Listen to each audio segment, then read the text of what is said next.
Hello students, welcome to Digi Lessons from the House of Navankur। आज हम पढ़ेंगे कक्षा 7 विषय गणित का अध्याय 10। आज हम इसका भाग 1 पढ़ेंगे जिसका नाम है प्रायोगिक ज्यामिति। हमारा पहला क्वेश्चन है, एक रेखा मान लीजिए AB खींचिए और उसके बाहर स्थित कोई बिंदु C लीजिए। केवल पैमाना और प्रकार का प्रयोग करते हुए C से होकर AB के समांतर एक रेखा खींचिए।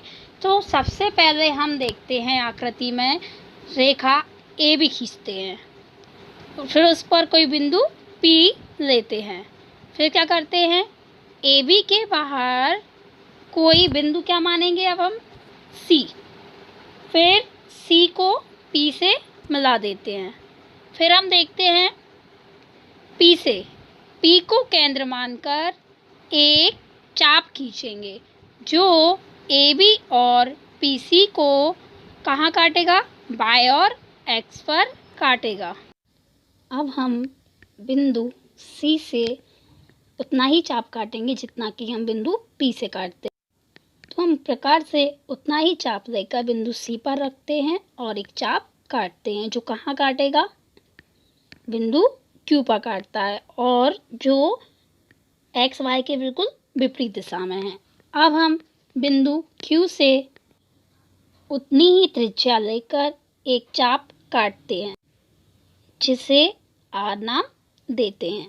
अब हम CR को मिलाते हुए एक रेखा खींचते हैं जिसे हम अभिष्ट रेखा कहते हैं। अब हम जैसा कि हम आकृति में करते गए हैं उसी के अनुसार रचना के पद लिखते जाते हैं। तो रचना के पद में पहला पॉइंट है हमारा, रेखा AB पर कोई बिंदु P लीजिए। फिर है नंबर 2, AB के बाहर कोई बिंदु C लीजिए और CP को मिलाइए। फिर है नंबर 3, P को केंद्र मानकर एक चाप खींचिए जो AB और PC को क्रमशः X और Y पर काटते हैं। अब है नंबर 4, C को केंद्र तथा तीसरे चरण की त्रिज्या के बराबर PC के विपरीत दिशा में एक चाप खींचिए जो PC को Q पर काटता है। अब हम देखते हैं पांचवा, केंद्र Q से X Y के बराबर त्रिज्या से एक चाप खींचिए जो चरण 4 में R पर काटता है। फिर है छठा, CR को मिलाइए और इसको दोनों दिशाओं में बढ़ाइए, इससे अभिष्ट रेखा प्राप्त होगी। हमारा प्रश्न 2 है, एक रेखा L खींचिए और L पर स्थित किसी भी बिंदु पर L पर लंब खींचिए। इस लंब रेखा पर एक बिंदु X लीजिए जो L से 4 सेंटीमीटर की दूरी पर हो। X से होकर L के समांतर एक रेखा M खींचिए। तो जैसा हमें क्वेश्चन दिया है हम वैसे वैसे आकृति बनाते जाते हैं। तो सबसे पहले हम एक रेखा L खींचते हैं और उस पर एक बिंदु P देते हैं।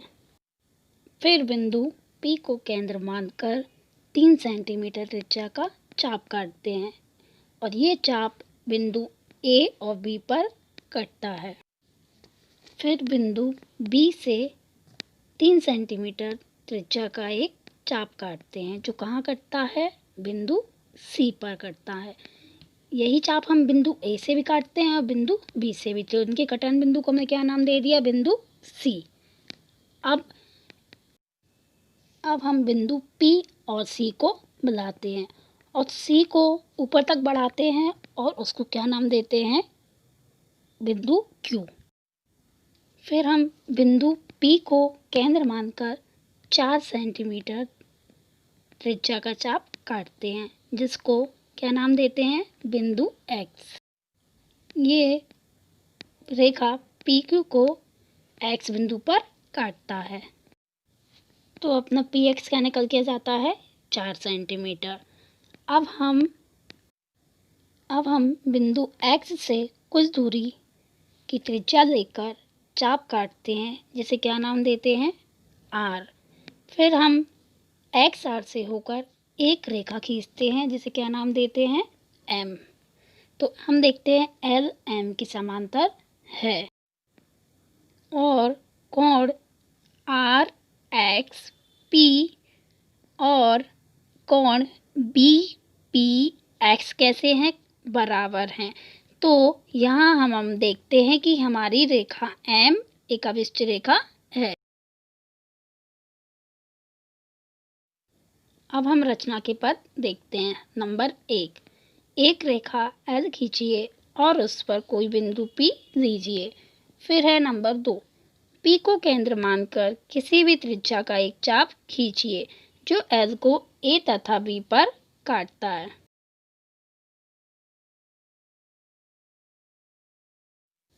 फिर है नंबर 3, A को केंद्र मानकर PA से बड़ी त्रिज्या लेकर एक चाप खींचिए।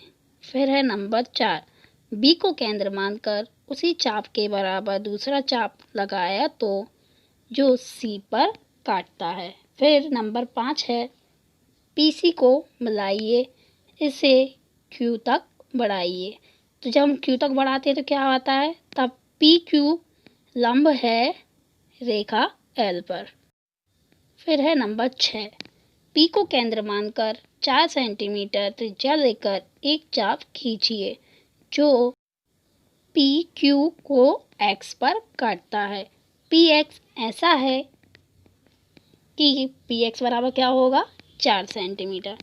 फिर है नंबर 7, X पर कोण RXP बराबर कोण BPX बनाइए। फिर क्या हो जाएगा? नंबर 8, XR को मिलाइए जहाँ M अभिष्ट रेखा प्राप्त होगी।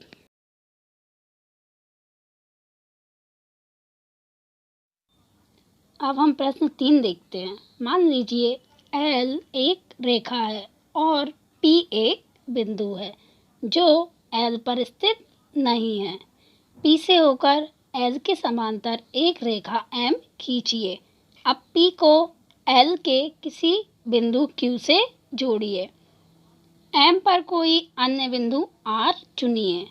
R से होकर PQ के समांतर एक रेखा खींचिए। मान लीजिए यह रेखा L से S पर मिलती है।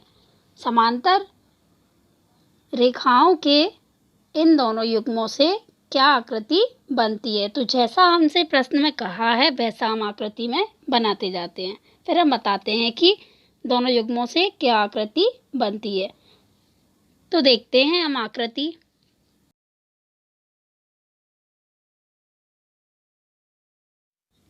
सबसे पहले हम एक रेखा L खींचते हैं और इसके बाहर एक बिंदु P लेते हैं।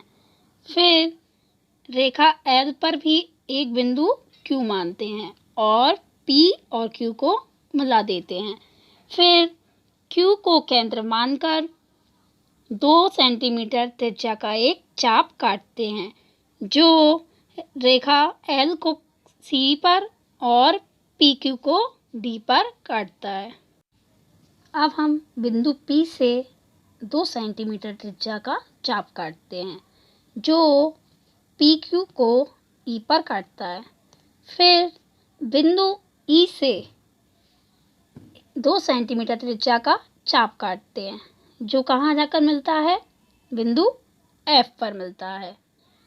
फिर हम P और F को मिलाकर दोनों दिशाओं में बढ़ाते हैं जिससे हमें एक रेखा M प्राप्त होती है।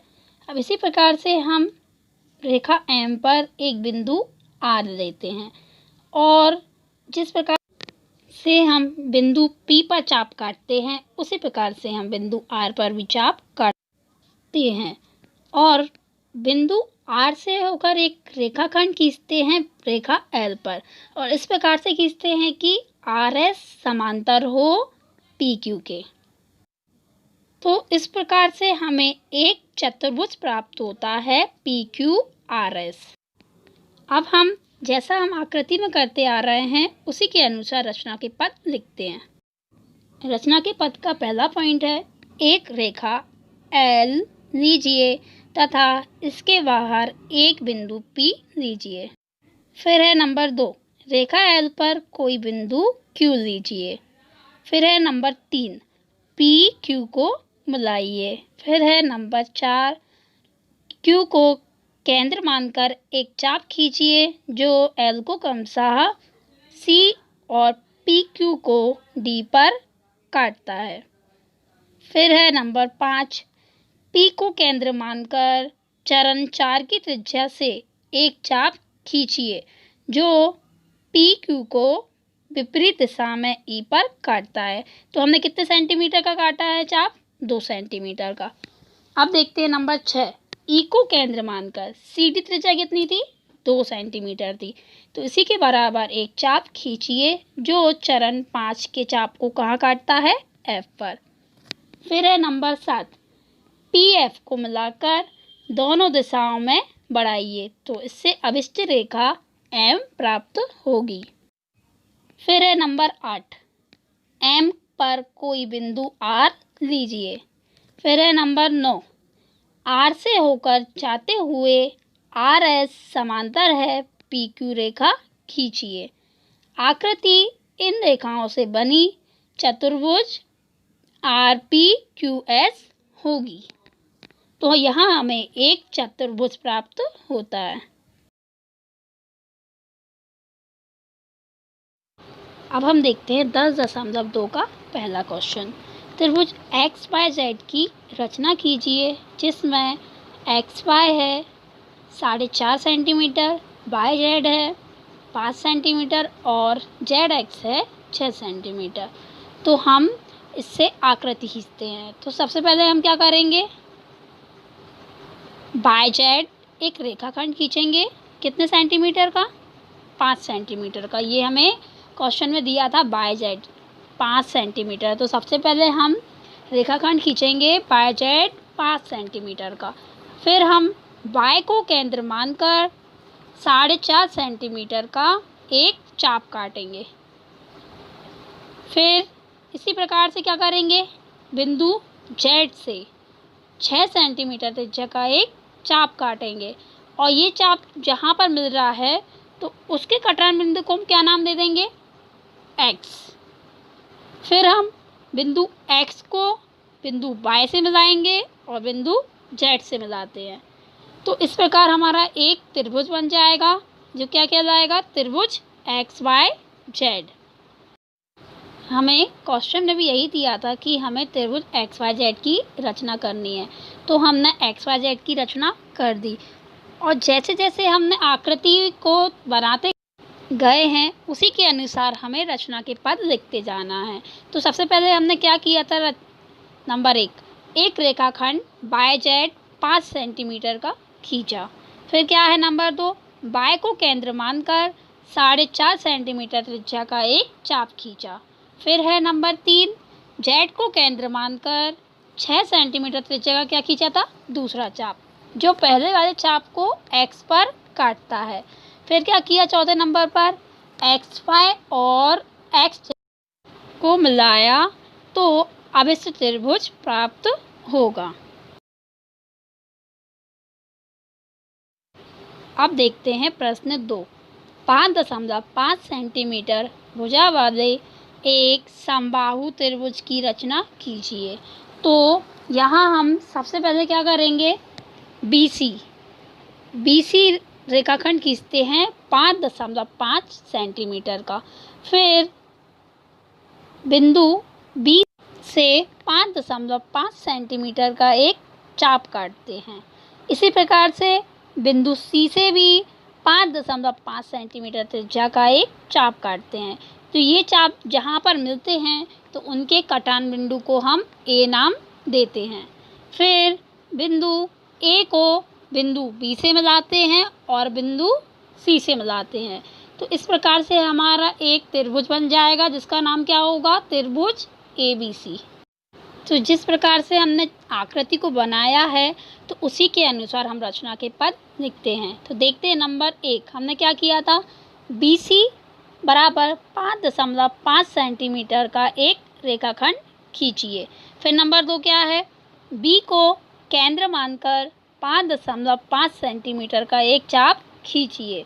नंबर 3 क्या है, सी को केंद्र मानकर 5.5 सेंटीमीटर का दूसरा चाप खींचिए जो पहले वाले चाप को ए पर काटता है। फिर है नंबर 4, ए बी और ए सी को मिलाया और अभिष्ट त्रिभुज प्राप्त होगा। इसी प्रकार से आपको रचना के पद लिखते जाना है। अब हम देखते हैं प्रश्न 3।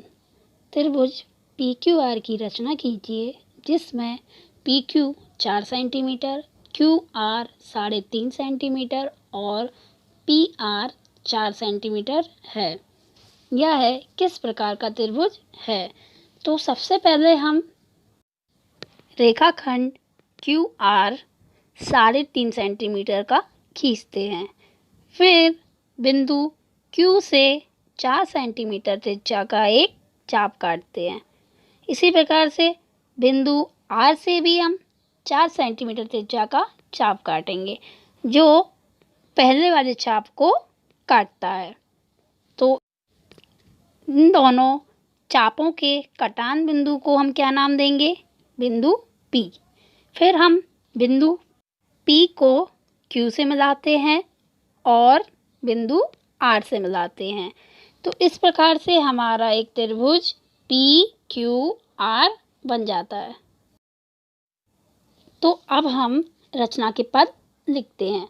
जैसा हमने आकृति में बनाते गए हैं वैसा हम रचना के पद में लिखते जाएंगे। सबसे पहले हमने क्या किया था, एक रेखाखंड QR बराबर 3.5 सेंटीमीटर खींचिए। फिर है नंबर 2, Q को केंद्र मानकर 4 सेंटीमीटर त्रिज्या का एक चाप खींचिए।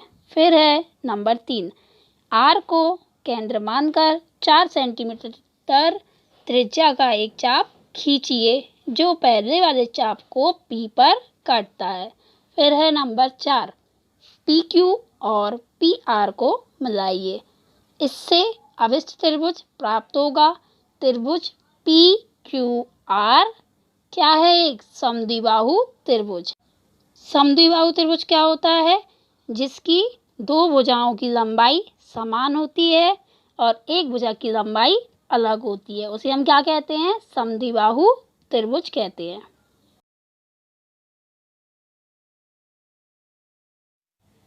अब हम देखते हैं प्रश्न 4। त्रिभुज ABC की रचना कीजिए ताकि AB 2.5 सेंटीमीटर, BC 6 सेंटीमीटर और AC 6.5 सेंटीमीटर हो और कोण B को मापिए। तो हम आकृति बनाते हैं। सबसे पहले हम रेखाखंड BC खींचते हैं 6 सेंटीमीटर। फिर बिंदु B पर 2.5 सेंटीमीटर त्रिज्या का चाप काटते हैं।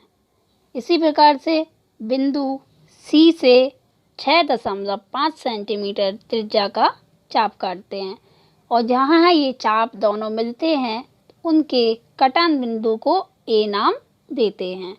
फिर बिंदु A को बिंदु B से मिलाते हैं और बिंदु C से मिलाते हैं। तो इस प्रकार से हमारा त्रिभुज ABC बन जाता है। तो फिर हम कोण B को मापते हैं। तो कोण B को मापने पर हम देखते हैं कि कोण B 90 डिग्री का बनता है। तो 90 डिग्री का कोण क्या होता है? समकोण होता है। तो इस प्रकार से हमारा कोण B की मापा जाती है 90 डिग्री। अब हम जैसे जैसे हमने आकृति बनाई है उसी प्रकार से हम रचना के पद लिखते हैं।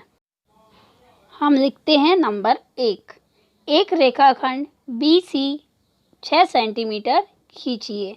नंबर 2 है, B को केंद्र मानकर 2.5 सेंटीमीटर त्रिज्या का एक चाप खींचिए। फिर लिखते हैं नंबर 3, C को केंद्र मानकर 6.5 सेंटीमीटर त्रिज्या का दूसरा चाप खींचिए जो पहले चाप को A पर काटता है। फिर लिखते हैं नंबर 4, AB और AC को मिलाइए, यही अभिष्ट त्रिभुज बनेगा। और मापने पर हम पाते हैं कि कोण बी बराबर होता है 90 डिग्री।